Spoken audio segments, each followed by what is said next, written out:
Hey guys, so today we are looking at a video called The Most Embarrassing Royal Deaths in History by Chat History. And yeah, I don't really know what royal deaths we're gonna cover, but every time we cover Chat History, I learn something more disturbing and weird. So I'm just prepared for I'm prepared for some wild things to happen in this video. And yeah, so I don't really have much else to say other than we should probably get to it. The link to this video is down in the description down below. And if you enjoy my content and want to help support me, feel free to like, comment, and subscribe. It would really help my small but humble channel grow, and I would appreciate it very much. With that said, without any further ado, let's get to it, shall we? Let's watch The Most Embarrassing Royal Deaths in History by Chat History. Embarrassing royal deaths. Louis III. This is Louis III, and this is his dad, Louis II, King of West Francia, also known as the Kingdom of the Franks. Hey Frank. Hey Frank. Louis II here is renowned for being a very peaceful and very loving ruler for his very short 2-year reign between the years of 877 and 879. And now, he's dead, which is even more peaceful. Now, Louis III is the king-to-be at the ripe old age of 16. But since his parents married in secret before he was slopped out, his claim to the throne is being questioned. Now, in order to keep things civil, Louis had struck a deal with his younger brother to rule together. With that agreement, West Francia was split in two. Okay, this is my half, and there's yours. Fine by me. My side has the Xbox.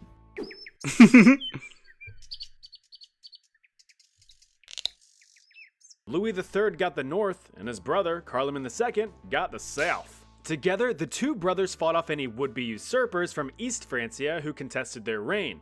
Battles were fought for over a year with some back and forth, but ultimately ended in a loss, and a portion of their kingdom was ceded to the east. But while East Francia celebrated its victory, a distant threat loomed over the horizon. Those dang Vikings were showing up in 881 and began to pillage the village and plunder asunder. However, East Francia, still riding their high, managed to kick the Vikings' shit in. Not wanting to sail their ships home in shame, the Vikings instead tried their luck with West Francia. Bad move. They would soon learn that two kings were better than Vikings. Louis and Carloman went on the offensive and took the invaders by surprise. Together, the brother armies slaughtered the Vikings, cutting down around 9,000 men in the clash. This victory was absolutely huge for the two young monarchs, who were praised by both Western and Eastern Frankish kingdoms. Now keep in mind that both kings were teenagers, so the ego trip was insane. That being the case, Louis took to finding himself a queen, as to produce an heir and to cement his legacy. Louis decided to pursue love in 882 and ended up quite literally pursuing a potential partner. In a bout of hopefully consensual horseplay, the young maiden fled from the eager monarch on horseback to her father's house. Why are you Louis, very calmly hunting down his love interest, ended up completely cracking his dome on the top of a low doorway. That's certainly one way to get head. Oh my god. Since he had yet to sow his seed, his younger brother was left to rule on his own. Well, he died 2 years later after being accidentally stabbed by his servant during a hunting trip. Bummer. It's stories like, Yo, that's wild. After all that he went through, he died because he smacked the smacked the frame of a door. Oh wow, that's wild, dude. Oh yeah, that's embarrassing. this that make you realize just how stupidly fragile we all are. Just like that, a family. You know, I never thought of it like that, but yeah, I mean, like, it's weird how resilient us humans can be. Like, I've heard some people survive some wild things between being shot or stabbed and stuff. And then there are other times where some of us go out really easily, kind of like, I mean, granted, obviously riding full force into that is dangerous, but you know, other times where it seems like we're really fragile. So it's kind of like perplexing, how us humans at times can be some of the most resilient, you know, creatures on Earth, and at other times so fragile still. I don't know, that's just something I find interesting, you know? Lineage is cut short. Imagine if your great-great-great-great-grandmother fell in the shower, completely erasing the possibility of your existence. Poor guy probably didn't even know who she was. But he could have, with today's sponsor. Basil the First. Little Basil I was quite the inspirational success story. Born into a dirt-poor Armenian family in the Byzantine province of Macedonia way back in 811, baby Basil had quite the social ladder to climb. But such a challenge was deemed necessary as he was determined to dodge his destitute destiny. Too bad that he and his family were captured by Bulgarians when he was just 2. Luckily, Basil was able to escape his captors. Just took 23 years. He sought to live out his newfound freedom and fled to Constantinople, which is not yet Istanbul. Possessing incredible strength and an uncanny ability to roll 20s on any and all charisma checks, Basil made leaps and bounds up that social ladder. He began working as a lowly stable boy, got promoted to servant under a relative of the emperor, met a wealthy cougar noblewoman who just threw money at him, dabbled in sweaty, slippery wrestling, and then took on a gig as a bodyguard for Supreme Empire King Emperor guy Michael III. Wow. Now, you'd figure that being a bodyguard to the emperor would be a great place to coast until retirement, but Basil was just getting started. He managed to gain the utmost trust of the emperor, even being formally adopted as a son. And taking advantage of this, Emperor Mikey had been convinced by Basil that his own uncle was secretly plotting to take the throne, so he gave Basil permission to address the issue. He did. Oh my This gosh. false act of loyalty resulted in the emperor crowning Basil as co-emperor, which was not his best move. You see, Emperor Michael III wasn't very good in his decision-making, which is probably why the public didn't favor him all that much. Basil had one last obstacle in the way of the crown: his newly adoptive dad. But that's nothing a quick swipe of a sword can't fix. Basil dropped the co in his title and was now the full-fledged emperor of the Byzantine Empire. Yeah, talk about starting from the bottom and going all the way to the top. Holy crap. Yeah, I'm only really familiar with the second Basil, the Bulgar Slayer. So yeah, Basil the First, I can't remember ever going too in-depth to him, but this is pretty typical Byzantine politics. Yeah, pretty ruthless, and like, yeah, but Michael the Third, I think we are familiar with him. He was pretty bad as an emperor. He wasn't that great, so. In 867. Despite having 0 qualifications for the job, Basil's establishment of the Macedonian dynasty brought the Byzantine Empire into a golden age, with various military victories, large-scale construction, and significant cultural and legal reforms. Problem is, when you get into power through murder, you're always going to be looking over your shoulder for the next person trying to do the same thing to you. Now, I'm not going to question the logistics of it, but during a routine hunting trip in 886, the now elderly Basil Yeah, oh, he's the one, right? Okay, I had heard that there was a hunting trip where, like, I thought it was a horse, but it may have been, like, the stag here depicted, where his belt or something gets trapped and then just runs for miles or something, and he's just, like, like, on the side of it, you know, basically being dragged along through the pavement of the floor, and, like, the servants were chasing after him, trying to rescue him. That was Basil? I heard the story, I just forgot it was Basil. Wow. managed to get his belt stuck in a deer's antlers. Yeah, I don't know. Okay, I do know Basil the First. Only his death, though, because I know that story, I just didn't remember that it was Basil. Dang, bro. You know, the amount of hunting trips we've seen that have murdered emperors and kings is kind of insane. Because we saw that a lot in the past with the Ottomans and stuff, and like the Byzantines. Like, hunting trips were beyond dangerous. I think even like in the First Crusade, one of the Crusaders got jumped by a lion. So like, I know that like entertainment options were kind of limited back then, and probably hunting was a thing you did. And also it's for like, you know, prestigious reasons, like hunting with the king, there's some type of prestige to it. But man, the amount of accidents that happen in hunting, I think it was more dangerous than actually going to battle at times for these monarchs and kings. Like, again, I know like entertainment options were like limited back then, but maybe hunting should have been like one of those like really limited ones. I just remember when Napoleon shot Massena in the eye and blinded him in his hunting trip. I'm telling you, hunting was catching bodies and maiming people all the time in history. Like, nah, bro. Like, after a while, I'd be like, maybe we should just do something else. Maybe we can go, like, I don't know, throw a feast or something. Like, man. wild, as animals tend to do, dragging Basil across the Windows XP default landscape for 16 whole miles. My That's at least gosh. 2 kilometers. A servant had managed to cut the Emperor free, but the damage was done. Although somehow still alive, the Emperor sustained tremendous injury. The servant, still brandishing his iconic belt-cutting knife, Oh my was gosh. accused of attempted murder and was sentenced to death. Wait, what?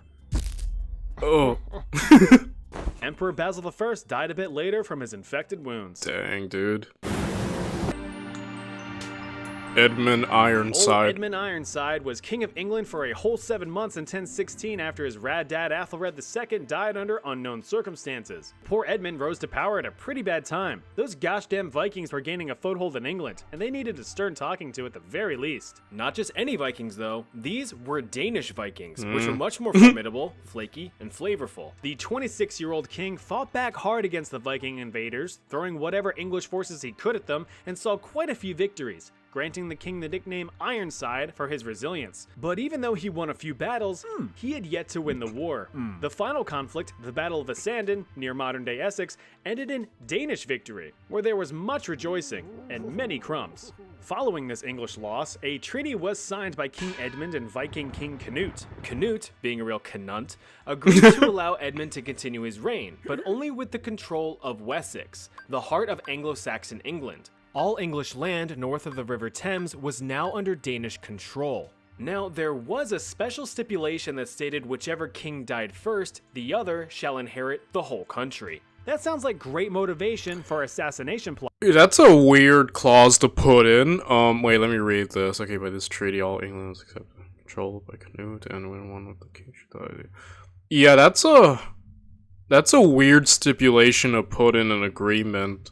That's like basically asking. That's kind of almost like, I feel like, an invitation to murder each other, right? Or to at least attempt to murder each other. Maybe that was the goal, right? But still. Huh. Plots. Lo and behold, just 1 month later in October of 1016, Edmund Ironside met with a terrible fate. While sitting on his second most important throne, an assailant was assigned to assassinate the king's ass. Yep, old Ironsides caught a blade between his cheeks when he was at his most vulnerable. According to some historical sources, an assassin hid under the king's private turlet, waiting for the perfect opportunity to strike. Edmund, as planned, died of his wounds. Dude, that's... Talk about a crap show, bro. Like, getting in pain... Wow, dude. Death by spear in the butt is... Oh, that's a sad way to go. That's a sad way to be immortalized in history through that kind of death. Dude, I love chat history. Every time we watch these videos, I'm always perplexed by the wild wackiness that ensues. King Canute full control over England, which he ruled for 2 decades. Henry.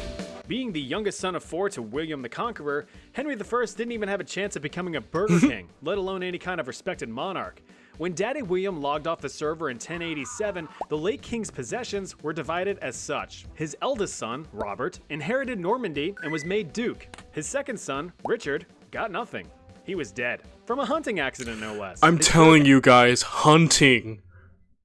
It is more dangerous at times than even war in freaking history. And favorite son William inherited the crown of England and was begrudgingly promoted to King William II overnight. I say begrudgingly because it is believed that William II would have preferred to inherit Normandy. Oh well. Finally, little Henry was given lots of money and a tiny bit of English countryside. But that was immediately yoinked by his now king brother, which never caused any internal resentment in the coming years. Now, some historians believe that King William 2.0 didn't care much for his new majestic role, and as a means of escape from his kingly duties, he frequently went on hunting trips. You can probably see where this is going. During one of these trips, I'm telling you guys, you can't argue with me on this, like, hunting guys. Man. William, who wasn't much of an adventurer, took an arrow in the chest. Now, since lungs aren't where arrows are usually stored, William quivered in pain as the arrow knocked the wind out of him, and he drew his last breath shortly after. Yeah, hunting trips are lethal to nobility. Of course, some historical speculations suggest that the friendly fire may not have been so friendly. It is possible that the fiasco was a plot concocted by Henry to seize the crown. After hearing of his older brother's demise through his own ear holes, Henry speed ran to the royal treasury and no-clipped to the crown to claim the throne for himself, which certainly didn't help dispel the rumors of foul play. Now, the public wasn't exactly against what had happened, as King William II was a bit of a dick. As the new head honcho, King Henry I immediately began a rollback on many of his late brother's brutal policies, replacing them with much more successful judicial and financial reforms. Being the most educated of the four brothers, Henry peacefully ruled England and progressed the kingdom during his reign. Sure, he also invaded Normandy and held his last brother prisoner for life, but that's beside the point. Henry eventually married a Scottish princess and had himself 2 legitimate children that he loved very much, and dozens of illegitimate little crotch goblins whom he didn't. Daddy, I want a pops. Now, of course, there has to be a little bit of conflict sprinkled in, so his son and only heir got caught up in the White Ship disaster of 1120, which was a titanic tragedy. The titular White Ship, a vessel transporting around 300 people, including many nobles, struck a big old boulder and sank in the English Channel. Only one soul survived, but it wasn't the prince, so who cares? This sent Henry into a depressive spiral, as many of his subjects refused to recognize his daughter as a rightful heir to the crown. A woman ruling? Ugh, gross, said the English. In his sad state, Henry cheered himself up the only way a king knows how, with a good old-fashioned hunting trip.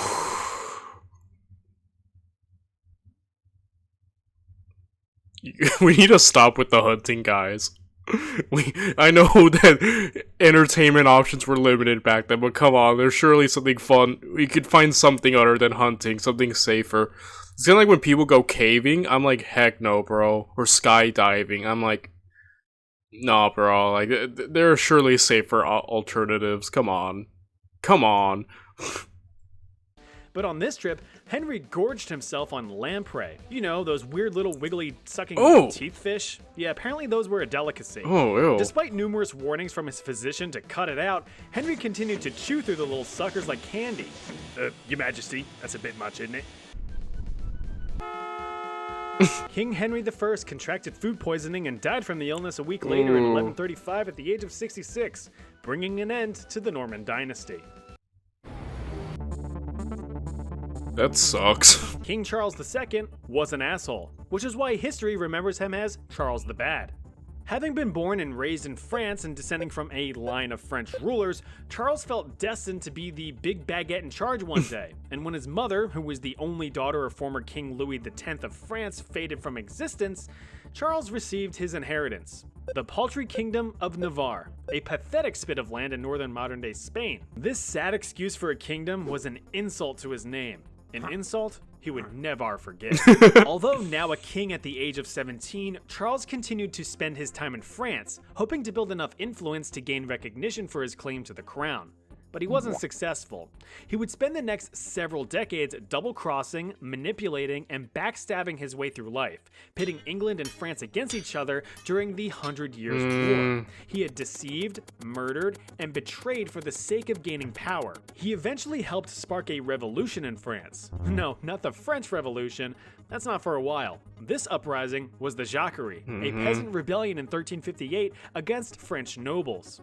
Charles led a suppressive force against the peasants to appear to be the savior of France, but everyone saw right through the ruse. After that publicity stunt, Charles lost almost all political support in France and had to turn to England for help. He ended up pleading with English King Dude Guy Edward III to invade the weakened France and divide the spoils between them, but King Edward was all, no. The king had zero trust for Charles and refused the offer, eventually making peace with France. For now. A few years later, Charles was back on his bullshit, throwing himself in wars and declaring loyalty to both sides in exchange for gaining land and power. He would just favor whichever side was winning. He did get involved in the Spanish Wars between 1365 and 1368, but faked his own kidnapping in order to avoid participating in battle. And that stunt was instantly recognized as cowardice, making Charles a laughingstock of Western Europe. Finally, in 1378, the annoying little fly that was Charlie II was finally swatted. His tiny kingdom was invaded by Spanish forces and promptly wiped out.